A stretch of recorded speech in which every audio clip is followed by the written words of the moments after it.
دوستو یاسمین طاہر ایک ایسی آواز جو وقت کے سمندر میں کبھی ڈوب نہیں سکتی، ایک ایسا نام جو ریڈیو پاکستان کی تاریخ کے ہر باب میں سنہری خوب سے لکھا جائے گا۔ دوستو آج ہم نے ان کے جانے کی خبر سنی تو دل جیسے لرز اٹھا۔ 88 برس کی زندگی میں ایک بھرپور عہد، ایک داستان جو لفظوں سے زیادہ احساسات میں زندہ ہے۔ یاسمین طاہر کا انتقال صرف ایک فرد کا نہیں بلکہ ایک پورے زمانے کا اختتام محسوس ہوتا ہے، جیسے ریڈیو پاکستان کا ایک باب اپنی آخری سطر پر آنسوؤں کے ساتھ بند ہو گیا ہو۔ دوستو آج کی اس ویڈیو میں بات کریں گے لیجنڈری اداکارہ اور ریڈیو کی مشہور آواز یاسمین طاہر کی۔ یاسمین طاہر جو 1937 میں لاہور میں پیدا ہوئی، اور وہ محض ایک بچی نہیں تھی بلکہ ایک ایسا خواب کی تعبیر تھی جو اردو زبان اور ادب کی بنیادوں میں گونج رہا تھا۔ ان کے والد امتیاز علی تاج اردو ڈرامہ نگاری کے بانی کہلائے جاتے تھے۔ کون نہیں جانتا انارکلی کا لازوال ڈرامہ، جو آج بھی اردو کلاسیکی ادب کی دھڑکن ہے۔ ایک ایسا ڈرامہ جو عشق، قربانی اور تاریخ کو ایک ایسی لافانی صورت دیتا ہے کہ نسلیں اسے دہراتی رہی۔ امتیاز علی تاج صرف ایک ادیب نہیں بلکہ اردو زبان کے عاشق تھے، اور یہی محبت یاسمین طاہر کی رگوں میں بھی خون کی طرح بہتی تھی۔ ان کی والدہ بجائے امتیاز علی بھی کسی تعارف کی محتاج نہیں تھی، ایک ایسی بہادر خاتون جو برصغیر کی پہلی مسلم خاتون پائلٹ کہلائی۔ کیا یہ کم ہے کہ جس گھر کی بنیاد ہی تخلیق، ہمت اور عظمت پر رکھی گئی ہو، وہاں یاسمین طاہر جیسی شخصیت پروان چڑھی۔ ان کی والدہ ایک ادیبہ بھی تھی، اور گھر کے ماحول میں علم، کتابیں، مکالمے اور لفظوں کی خوشبو بسی ہوئی تھی۔ یہی وجہ ہے کہ یاسمین طاہر کے لہجے میں ہمیشہ وہ شائستگی اور گہرائی رہی جو صرف ایک عظیم خاندان کی تربیت سے پیدا ہوتی ہے۔ 1958 کا سال تھا جب یاسمین طاہر نے ریڈیو پاکستان کے دروازے پر دستک دی۔ وہ دور ریڈیو کا دور تھا جب آواز کی دنیا ہر دل پر راج کرتی تھی۔ یاسمین طاہر کی آواز سن کر ایسا لگتا تھا جیسے الفاظ دل سے نکل کر براہ راست روح میں اتر رہے ہو۔ اس آواز میں محبت بھی تھی، سکون بھی، اور ایک عجیب سا سحر بھی۔ لوگ کہتے تھے کہ ان کی آواز میں ایک ایسا خلوص تھا جو سننے والوں کو جیسے اپنی گرفت میں لے لیتا تھا۔ یاسمین طاہر نے اپنی زندگی کے اگلے 37 سال ریڈیو پاکستان کے لیے وقف کر دیے تھے۔ ان کی صبح بخیر پاکستان جیسا مقبول پروگرام لوگوں کے دن کی بہترین شروعات بن جاتا تھا۔ ان کی گفتگو میں سچائی، نرمی اور ایک عجیب سا جادو ہوتا تھا۔ لوگ ان کے بولنے کا انتظار کرتے تھے، اور جب وہ بولتی تھی تو ہر لفظ دل کے اندر گونج بن جاتا تھا۔ ان کی آواز صرف محبت کی گواہی نہیں دیتی تھی بلکہ قربانی اور حوصلے کی بھی ترجمان تھی۔ خاص طور پر 1965 اور 1971 کی جنگوں کے دنوں میں ان کی آواز محاذ پر لڑنے والے سپاہیوں کے لیے ایک دعا اور ایک حوصلہ تھی۔ ان کی باتوں میں وہ جذبہ ہوتا تھا جو ہر سپاہی کے دل کو مضبوط کر دیتا تھا۔ ریڈیو کے ذریعے یاسمین طاہر نے نہ صرف قوم کو جوڑا بلکہ ایک ایسی طاقت دی جو لفظوں سے ماورا تھی۔ 1960 میں یاسمین طاہر کی شادی ایک اور لیجنڈ نعیم طاہر سے ہوئی۔ نعیم طاہر فلم، ٹیلی ویژن اور سٹیج کے ایک بہت بڑے نام تھے۔ ان کی جوڑی کو لوگ آرٹسٹک جوڑی کہتے تھے۔ ان کے 3 بیٹے ہوئے، جن میں سب سے مشہور فرحان طاہر کا ہے، جو آج بھی ہالی ووڈ میں پاکستانیوں کا نام روشن کر رہے ہیں۔ یاسمین طاہر کی شادی پر ملکہ ترنم نور جہاں نے فیض احمد فیض کا لکھا ہوا صحرا گایا۔ یہ لمحہ اردو ادب، موسیقی اور فنون کی دنیا کے لیے ایک یادگار دن بن گیا تھا۔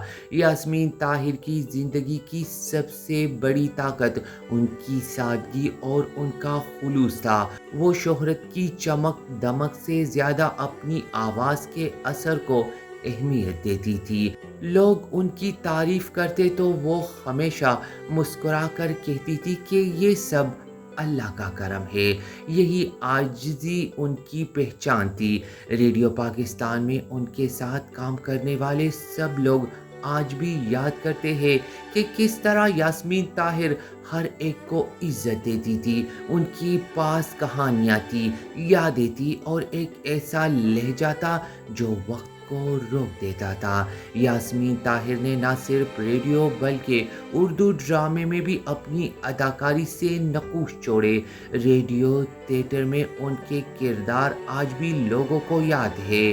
وہ ہر مکالمے کو دل سے ادا کرتی تھی۔ ان کے لیے یہ صرف ایک فن نہیں بلکہ عبادت کا درجہ تھا۔ زندگی کے آخری دنوں میں بھی وہ قوم کے لیے ایک مثال بنی رہی۔ ان کے لیے 2015 میں حکومت پاکستان نے ستارہ امتیاز کا اعلان کیا۔ یہ ایوارڈ ان کے لیے محض ایک سند نہیں بلکہ ایک اعتراف تھا کہ یاسمین طاہر کی آواز نے قوم کی روح کو چھوا تھا۔ اور 1971 کی جنگوں کے دنوں میں ریڈیو پاکستان نے قوم کے حوصلے بلند رکھنے میں اہم کردار یاسمین طاہر کی آواز نے ادا کیا تھا۔ اس دور میں یاسمین طاہر کی آواز ایک دعا، ایک نعرہ اور ایک امید بن کر گونجتی تھی۔ ان کی صداکاری نے قوم کے دلوں میں نئی جان ڈال دی تھی۔ سپاہی ان کی باتیں سنتے اور کہتے، یاسمین بہن کی آواز ہمیں ہمت دیتی ہے۔ دوستو، یاسمین طاہر کی آواز میں جو گہرائی اور نرمی تھی وہ انہیں دوسروں سے منفرد کرتی تھی۔ ان کی پروگرامنگ اور پیشکش کے انداز نے ریڈیو کو صرف ایک ذرائع ابلاغ کا ادارہ نہیں بلکہ ایک احساس کی دنیا بنا دیا تھا۔ ان کے پروگرامز میں ادب، موسیقی اور زندگی کی باتیں اس طرح گھلی ملتی تھی کہ سننے والا خود کو اس گفتگو کا حصہ سمجھتا تھا۔ یاسمین طاہر کی خدمات کے اعتراف میں انہیں ستارہ امتیاز دیا گیا اور آج بھی اردو ادب کے لیے ان کی خدمات کو کوئی فراموش نہیں کر سکتا۔ یاسمین طاہر کے زندگی کے آخری برسوں میں یاسمین طاہر کا دل قوم کے ساتھ دھڑکتا رہا۔ وہ اکثر کہتی تھی کہ ریڈیو پاکستان میری سانسوں میں بستا ہے۔ ان کی صحت کمزور ہوتی گئی لیکن ان کی باتوں میں وہی طاقت اور محبت قائم رہی۔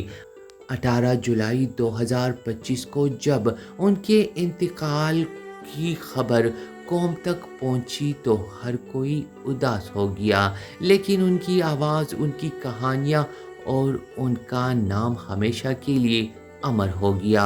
یاسمین طاہر صرف ایک صداکارہ نہیں تھی، وہ ایک عہد تھا، ایک ایسا عہد جس میں محبت، احترام، ہمت اور وقار سب شامل تھی۔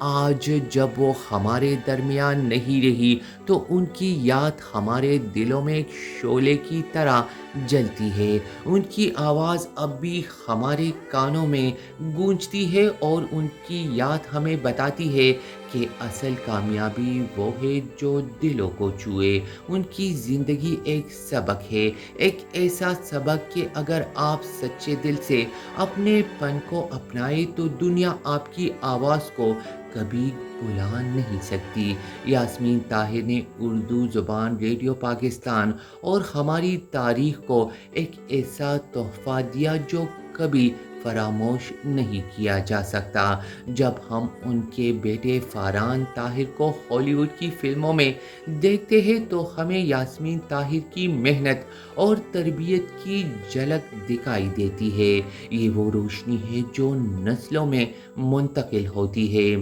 دوستو، ریڈیو پاکستان اور ٹیلی ویژن کی عظیم شخصیت اور صداکار یاسمین طاہر جی کی زندگی کی کہانی دنیا کے ہر فرد تک پہنچنی چاہیے تاکہ لوگ جان سکیں کہ یاسمین طاہر جیسی عظیم خواتین ہمارے قوم کی اصل پہچان ہے۔